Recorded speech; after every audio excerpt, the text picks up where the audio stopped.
Hey everybody, welcome to another episode of On the Paint Table. It's my weekly show where you see what I got done, what I'm working on, and what is coming up. So 15 models painted this week, and I did a big deep dig into Warhammer Underworlds, which of course you can see online today. I've got my GMG review of the new rules. I have an introductory game to actually learn to play, and I also did a designer notes interview, which is up as well.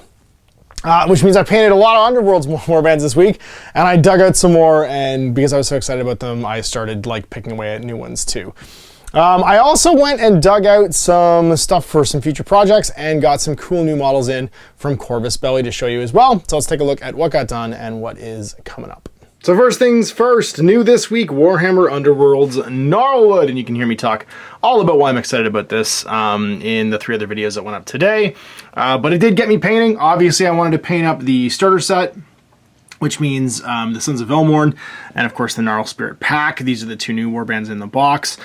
I also wanted to kind of showcase how easily you can get them done, so I did lean into contrast for painting both of them, and basically show hey, look at how easy these are to do with just Citadel contrast paints. So I used, I believe, Dark Oath Flesh, the new yellow. Oh shoot, what's it called? Actually, no, this is the old yellow. Actually, this is Nazarick yellow. As well as some of the new shades like Seraphim Sepia, not Seraphim Sepia, whatever the new Sepia is. It's so funny that the shades are now old enough that I'm using older shade names in contrast to the new ones to do the heavy lifting, and then blended a little bit of Wraithbone into those same colors to blend them up. So there is the leader, and then the 3 characters for the Gnarl Spirit, and they turned out really nice. Again, one of the things with the Shadespire models is because they have textured bases too, you can really go hard with the contrast and just a few metallics and stuff like that. So I did use Griffin Gold and Iron Leadbelcher for the metallics, and then just a little bit of Null Oil Wash and get a great result because obviously they're super detailed, and the bases being already done, you don't have to do any kind of texturing afterwards. You can just go and give them a little dry brush and get a great result. So I did, I think, Agrax over top of some of the Seraphim, and then I mixed in a few other colors to kind of give it that arid desert kind of look that it has, the swampy desert dry lake bed kind of finish. I think I used Orc Flesh for the little bits of Gnarlwood tree that are actually on the bases as well, and I'm really happy with the results on these guys. I think they turned out great. Sons of Elmorn, also all with contrast and some shades, so just doing all the metallics and stuff after the layer of contrast, and then picking out the edges with just a little bit of that Wraithbone mixed into the whatever the underlying sort of metal or color was. I did use old Basilicanum Gray for the bases. It's the only thing I'm not super happy with. It's an older contrast paint, and I gave it a wash with a little bit of Agrax Earthshade afterwards, and it just came out, it's not bad, it's just cartoony. When I highlighted the edges, it just came out a little bit cartoony. Although it does pop on camera, and it does pop from 2 feet away, so it's not a bad result. It's just not as subdued as I'm used to for flagstones. And I think when you look over here and you see my flagstones on these guys, you'll see the difference, right? I did a much more sort of, I think, dungeon-y looking flagstones on my Hexbane's Hunters.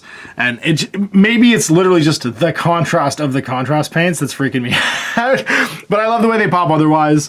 And again, I just wanted to showcase how easy it is to paint up Underworld's warbands using contrast because, yeah, I think it's a great game for first-time players, and when you lean into a simple technique like contrast paints, you can get them on the table super fast and look nice. Then I pumped the brakes a little bit and started painting my Hexbane's Hunters. I love this set of miniatures, man. They've got so much character. They're just such wonderful, classic Warhammer models with their sort of pilgrim hats and all their pistols. They've all got vampire stakes. They're wearing this kind of it's not hodgepodge, but you can see it's homemade. This guy, the Quiet, he's got a hammered sort of breastplate that's been made out of iron. You can tell that this guy's he's scared of vampires. He doesn't want to have to deal with them. He has exploding bomb crossbow that he's clearly made himself, and a hammered kind of Destro faceplate. I used a Chaos Abaddon Black, primer for these guys, and then gave them all a Corvus Black dry brush, a heavy Corvus Black dry brush, and kind of blended everything up from there. So they are very, very, very fun to paint. Tons of character, and just their scars, you can see I took a little more time. I gave this guy some male pattern baldness by stippling on a little bit of gray into the flesh tone there. You know, just enjoyed painting them. I didn't just whip through them the way I did with the starter set and contrast paints. Well, I didn't whip through the starter set, but like I didn't lean into contrast paints and actually did like a few blends and stuff like that to finish them up. And then the bases, I did the green with a little bit of art coat afterwards. And then Grot Biter and, oh shit, I can't remember the other dog's name, but the two hounds were really fun to paint too. And I did them in some Pitbull sort of colors. And yeah, that was it. That was my painting for this week, and I'm super excited to play with all these. I wanted to paint these guys because they're a modern warband. They're from Nether Maze, which means that they've got like a more recent Rivals deck, so I can try a Rivals deck that's not from the Gnarlwood release. I painted up these for the starter set, and then I started building and painting some of the guys. So the other Nether Maze most recent release is the Gorshos I've drawn, and they're like a 3-model warband. So I primed them with the, what's the red called? Bal Red, Mephiston Red primer. And it's funny because it's almost identical to the color they come out. So it was kind of hard to tell. They got a little flatter. I could tell I actually had done a fairly decent priming job, and sort of started painting them. And then I wanted to do one of the Nether Maze starter warbands too. So I did the Shadow Elves from the Shadow Stalkers, Kinstalkers, whatever they're called, the Shadow Elves from the Nether Maze starter set. And that's my next two that I'm going to paint. I continue with painting this week, but I did go back. I unearthed my case full of original Underworlds warbands and pulled out my 2 original Shadespire starter sets. It's Garrick Reavers and Severin Steelhearts champions, because I want to try them out with the 2 universal rival decks that come in Gnarlwood and see if the OG warbands can roll basically with the new school warbands using these brand new universal decks. So I'm super excited about this because I get to go back and play with miniatures I haven't played with in a long time and kind of bring them into the modern era. I think it's really exciting, and I love these 2 warbands. They're some of my favorite like miniatures I think I've painted for Underworlds. They're just really characterful GW, you know, like Age of Sigmar miniatures. And so I dug out my collector's edition character cards for them, because it's all you need is just the character cards. And I'll try them with the new 2 rival decks against some of the newer stuff. Also, by the way, while I was kind of like putting stuff on the priming tray, I did a Lead Belcher prime and painted the basing material on my Chronomancer for Kill Team. And then exciting new stuff, taking a break from fantasy, back in a little science fiction. I've got the 2 new tags from Corvus Belli, the Chernobog and the Gator. Oh my god. So I'm really excited about Chernobog. I've been wanting to paint an Ariadne tag since I started my Ariadne army, and my TAC army goes back to 1st edition.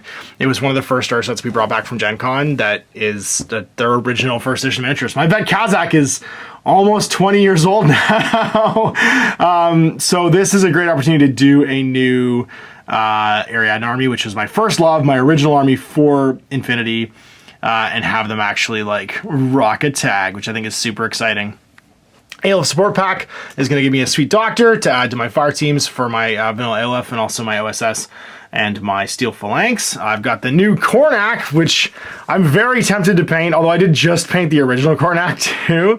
I don't know. I feel like I should finish my OG Morat army before I start painting the new Morats too. So I might leave him for a minute. But I think this one jumped to the front. The Gator. I love this miniature. I love his reactive armor. Like, all those studs are basically designed to be like interceptors for like an incoming missile, right? They explode outwards and they blow up the incoming object before it actually hits them. And then it's got this badass HMG. Look at how cool that thing is. It's such a, like, I don't know. He looks like he can actually stand against a wall too, which I'm pretty excited about. And because he's in Siocast, I'm actually not afraid to build and paint him. He's not going to fall over. He's not going to chip. That gun can touch things and it won't just immediately have like the end knocked off it. It's badass. Even like his little wrist mounted chain colt and the fact that his arms are doing the same pose.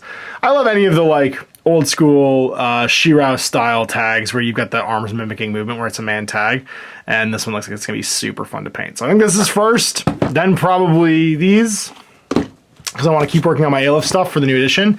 But I love my current Nomad army. And then, yeah, I need to start list building to make a list for Cosmoflot that includes this badass new tag, because this is just, it's just a cool model. And look at how big he is. Like, look at him on the base. He's enormous because, of course, they can't make technology smaller because they're adding. It's like they haven't done anything to basically like reduce the size of technology. So it's just a huge vehicle. It's Maggie big, and I'm pumped about that. And this is a random find. This is from Jay's basement. Let's take it back 15 years to 2007. This is what Marvel miniature gaming looked like. It was Heroescape. Jay found this and had the insight that they're actually relaunching Heroescape soon, so it'd be great to do for a Throwback Thursday and show you guys what this game was like 15 years ago. This was the height of Marvel miniature gaming in 2007. Look at these guys, pre-painted Spider-Man and Venom, Captain Red Skull, Silver Surfer and Thanos. Thanos pre-Infinity War Thanos, Abomination and Hulk, and Iron Man and Doctor Doom. You got terrain, you got hexes. We're going to dig into this and do a Let's Play in the next couple weeks or months because there's a new edition of this game coming out, and I think it's worth showing you guys what this game was all about, where it came from. Obviously, there's also all the fantasy stuff too, but because this is such a like... This is a great juxtaposition to like where Marvel miniature gaming was license-wise 15 years ago and where it is today. So we're gonna do a dare to compare, basically show off these miniatures and run through a game of this Heroescape Marvel, the battle of all time. So there we go, 15 models painted this week and a deep dive into I think what's gonna turn back into being one of my favorite kitchen table games. Some new stuff coming up for Infinity, and of course a blast from the past 15 years ago. Look at what Marvel miniature game was like with Heroescape. So big thanks for watching. We'll see what we get painted for next week. Until then, Ash, happy reading. Hey there, I hope you enjoyed that video. There are tons of other games already recorded for you to watch. Click over to my channel page if you haven't already, and have a look through the dozens of playlists full of videos. I guarantee you'll discover a game you haven't seen played before.